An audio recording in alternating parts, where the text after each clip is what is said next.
A dental x-ray. Some theorize that if the Van Allen belts didn't kill the astronauts, even deadlier doses of radiation deeper in space would have. Violent explosions in the sun called magnetic storms flood space with intense radioactivity. A magnetic storm will come along, and that can increase the intensity of the radiation belts by maybe 1,000 times above what it was before. According to Renee, the Apollo 16 mission coincided with one of the sun's most intense storms ever recorded. Around the rotating sun came this immense flare, the biggest one of the 20th century. It went on for 3 or 4 days, all the while it's slowly rotating around. Although the effects of radiation are horrific, ranging from hair loss to cancer to death, the solar flares had no adverse effect on the Apollo 16 crew.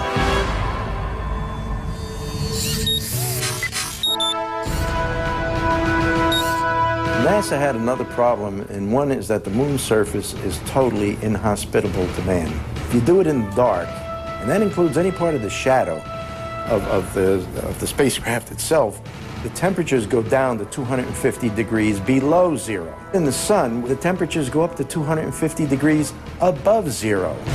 Renee also theorizes that the astronauts' liquid-cooled spacesuits could not have provided sufficient protection from the intense heat and radiation. But NASA maintains that this hypothesis is wrong.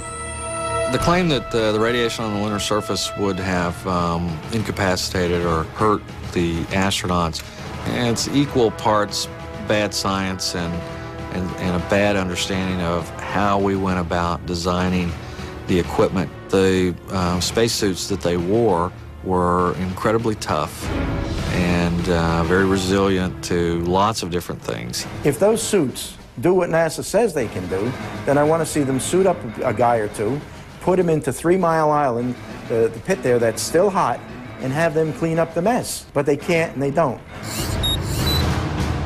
The fact remains that no Apollo astronaut has ever suffered a serious illness from a trip to the moon. Could this be because they never left the safety of Earth's atmosphere in the first place? This is the main reason why the Russians never really intended to send the men to the moon. Was it the fear of lethal radiation that caused the Russians to abandon their plans to go to the moon? According to one of their chief cosmonauts, it was certainly a factor. Of course, we were worried to go out into the unknown of space. Of course, we were fearful. We had no idea how humans would be affected by the radiation. We suspected that possibly the radiation could even penetrate through the craft itself. Are the deadly perils of space proof that NASA faked the Apollo missions? To this day, the Russians have never sent a man to the moon. And we have no plans to return. A final word when conspiracy theory continues.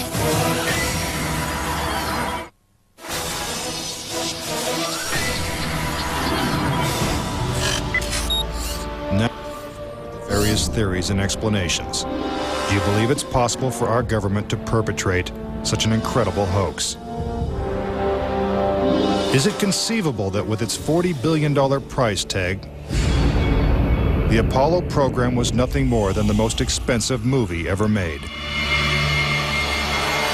It is my personal belief, and I totally believe this after all the years of research I've done on this, that NASA never landed a man on the moon.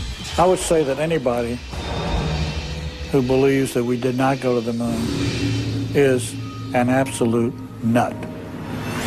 Anyone that wants to call me a kook or a nut or a crackpot, they're welcome to do that, but they're also welcome to go examine the evidence, which is everywhere. Bottom line, the United States went to the moon in the 1960s and the 1970s. End of story. Is there any way to put this controversy to rest once and for all? The only thing the experts agree upon is that the answer is 250,000 miles away. If NASA truly landed on the moon, remnants of the 6 successful Apollo missions would have been left behind. the base structures of the LEMs, the abandoned lunar rovers. Even the American flags would still be standing at each landing site. I would like to invite NASA and all of their supporters to simply take the most powerful telescope on Earth and see if there's a lunar lander there. If there's a lunar lander there, I'll never say another word about an Apollo hoax. If there's no lunar lander there, I'll rest my case. But no telescope exists that can examine the moon in such detail. Do objects from the Apollo missions remain on the moon in silent testimony? Or is the conspiracy theory true? In 2 years, Japan will send an orbiter to take close-up photos of the moon's surface. What will they find? Until then, the question remains, did we land on the moon?